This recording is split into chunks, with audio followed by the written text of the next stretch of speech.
आज आदि कैलाश यात्रा शुरू हुई है, तो हमारे यहाँ के सारे होटल, सारे होम स्टे, चाहे यहाँ हो, चाहे पिथौरागढ़ हो, या धारचूला हो, या गुंजी का क्षेत्र हो, सारे होम स्टे फुल बैठे। 50,000 की संख्या इस सीजन में अभी तक क्रॉस हो गई है, जो अपने आप में एक रिकॉर्ड है।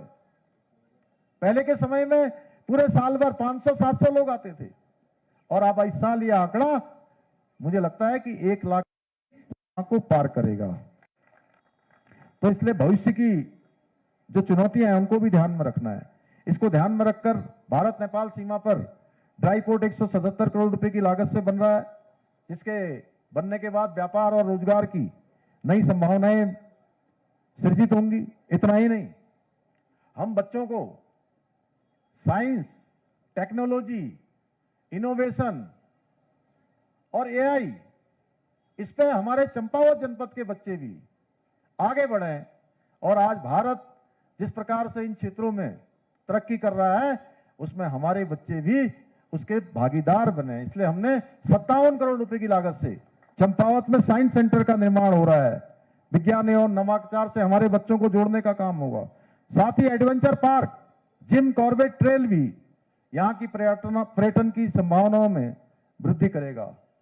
और लोहाघाट में 257 करोड़ रुपए से अधिक की लागत से बन रहा पहला उत्तराखंड का महिला स्पोर्ट्स कॉलेज तथा छमनिया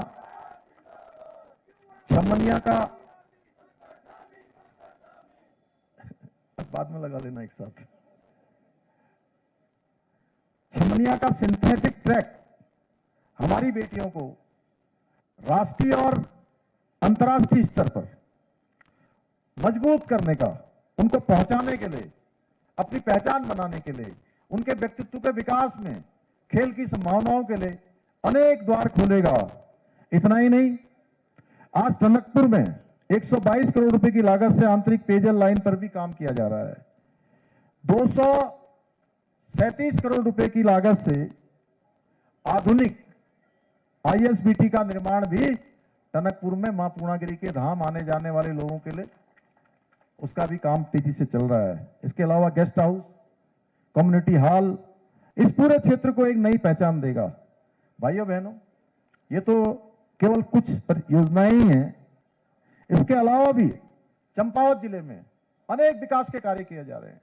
मैं इसको बोलूंगा तो मुझे लगता है कि घंटों लग जाएंगे ना काफी समय लग जाएगा। और लेकिन मुझे पूरा विश्वास है कि आने वाले कुछ वर्षों में चंपावत विकास के क्षेत्र में, पर्यटन के क्षेत्र में, स्वास्थ्य, शिक्षा, खेल और आधारभूत सुविधाओं के क्षेत्र में पूरे उत्तराखंड के लिए एक मॉडल बनकर उभरेगा जब ये सारी योजनाएं धरातल पर उतर जाएंगी। भाइयों बहनों, आज जब पूरे चंपावत की सारी क्रीम यहां पर आई है, जिस प्रकार से सारे संगठनों का यहां प्रतिनिधित्व हमारे यहां पर हुआ है, मेरे मन में कोई संशय नहीं है। मैं सोच रहा हूं कि पूरा टनकपुर जनपद और पूरा चंपावत जनपद आज हमारे इसी एक स्थान पर एकत्र हुआ है। तो इसलिए मैं कहना चाहता हूं कि मैंने चंपावत को आदर्श जिला बनाने का जो वचन दिया था, आप सबके सामने मैंने पहले दिन से कहा था कि चंपावत एक ऐसा जनपद है जो पूरे उत्तराखंड के लिए आने वाले समय में मॉडल बनेगा, आदर्श बनेगा। और उसे पूरा करना मेरे लिए केवल राजनीतिक प्रतिबद्धता नहीं है, बल्कि मेरे जीवन का संकल्प है कि ये चंपावत जनपद हमारा आदर्श जनपद बने। मैं आप सभी को विश्वास दिलाता हूं कि चंपावत का कोई भी सपना अधूरा नहीं रहने वाला है। मैं किसी सपने को अधूरा नहीं रहने दूंगा।